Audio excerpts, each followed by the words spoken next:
Hello students, आप सभी के लिए बोर्ड परीक्षा कक्षा 12वीं हिंदी विषय का जो मैं आज पेपर लेकर आया हूं, इसमें से आप लोगों को 100% परीक्षा में क्वेश्चन देखने को मिलेंगे। सभी बच्चे याद रखिएगा, यहां पर एमपी बोर्ड के स्टूडेंट्स के लिए डेली आप लोगों को मैं ऐसी अपडेट दे रहा हूं। आपको सभी स्टूडेंट्स को सीखना है जो क्वेश्चन मेरे द्वारा यहाँ पर आपको बताए जा रहे हैं। आज मैं आपको हिंदी सब्जेक्ट का पूरा रियल पेपर बताऊँगा, जिसमें से क्वेश्चन आएंगे आपके एग्ज़ाम में। पहला क्वेश्चन देखिएगा, सही विकल्प चुनकर लिखिएगा।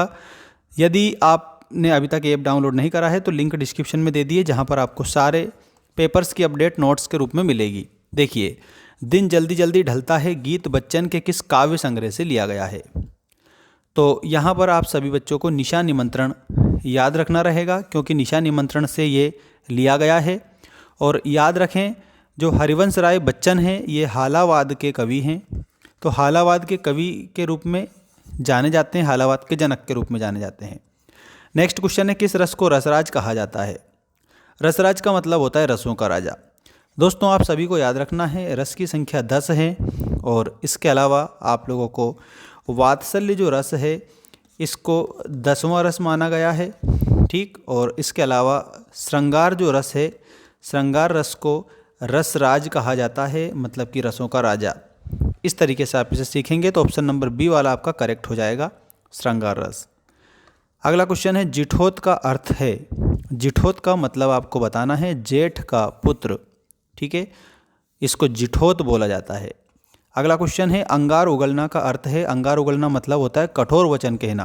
कहते हैं ना कि वो तो अंगारे उगल रहा है, तो कठोर वचन कह रहा है, ऐसा आपको इसमें याद रखना है।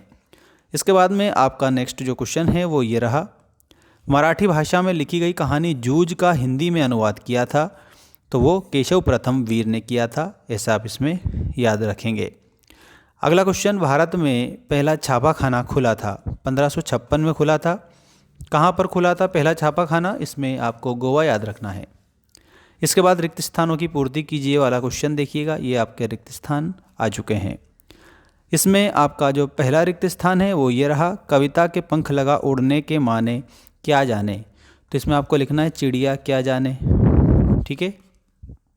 नेक्स्ट है, भक्ति काल को हिंदी पद्य साहित्य का कहा जाता है, तो ये स्वर्ण युग कहा जाता है। इसमें आप सभी को स्वर्ण युग लिखना है। काव्य का शरीर किसे कहा जाता है, तो दोस्तों यहाँ पर आपको क्या लिखना है, छंद को काव्य का शरीर कहा जाता है। मेला आंचल उपन्यास के लेखक कौन है, तो फणीश्वर नाथ रेणु आपका इसमें आंसर होगा। मेला आंचल उपन्यास के लेखक फणीश्वर नाथ रेणु हैं। वाक्यों में किसी बात को साधारण रूप से कहा जाता है, तो वो साधारण रूप से अगर कहा जाता है तो विधिवाचक वाक्य होता है। आपको विधिवाचक सीखना है सभी स्टूडेंट्स को, क्योंकि यही आपका करेक्ट आंसर हो जाएगा। दोस्तों, यशोधर बाबू मूल रूप से कहाँ के रहने वाले थे, तो यहाँ कुमाऊँ आपको लिखना है, क्योंकि वो मूलतः कुमाऊँ के रहने वाले थे। संपादक के नाम पत्र स्तंभ को प्रतिबिंबित करता है, तो ये जनमत को प्रतिबिंबित करता है। इसमें आपका आंसर जनमत करेक्ट हो जाएगा, ठीक है। इसके बाद देखिएगा साथियों, सही विकल्प चुनकर लिखिए वाला क्वेश्चन, और ये आपको अच्छे से सीखना है, कंप्लीट करना है। बादल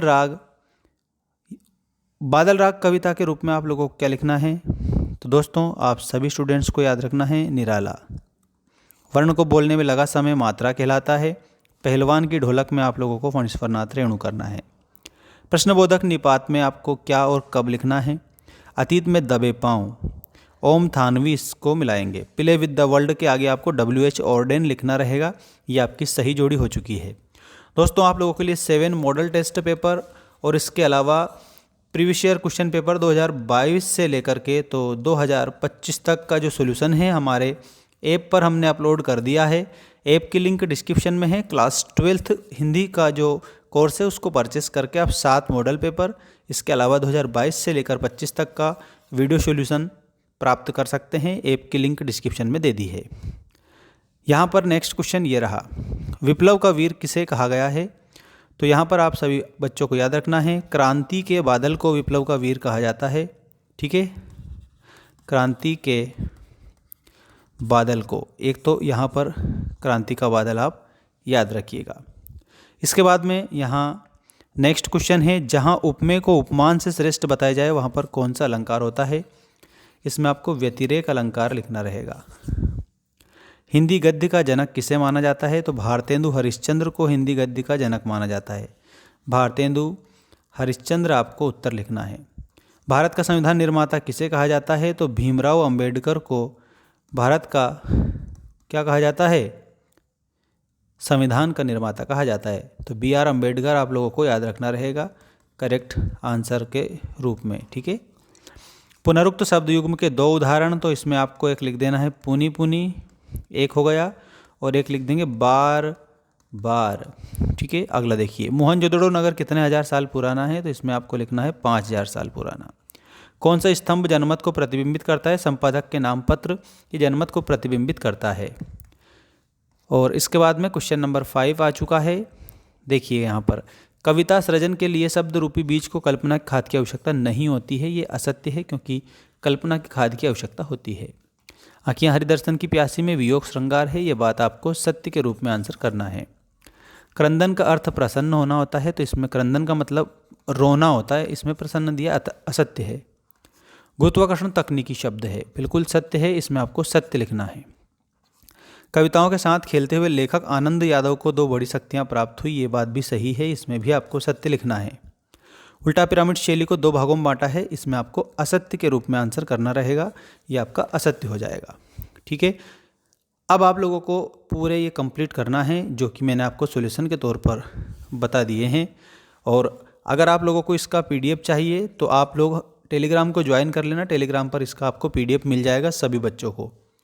ठीक है। और टेलीग्राम के अलावा आप हमारे मेंस एजुकेशन ऐप को इंस्टॉल कर लेना, क्योंकि वहाँ पर आप लोगों के लिए कोर्स अवेलेबल है रिवीजन के लिए। ऐप की लिंक डिस्क्रिप्शन में दे दी है।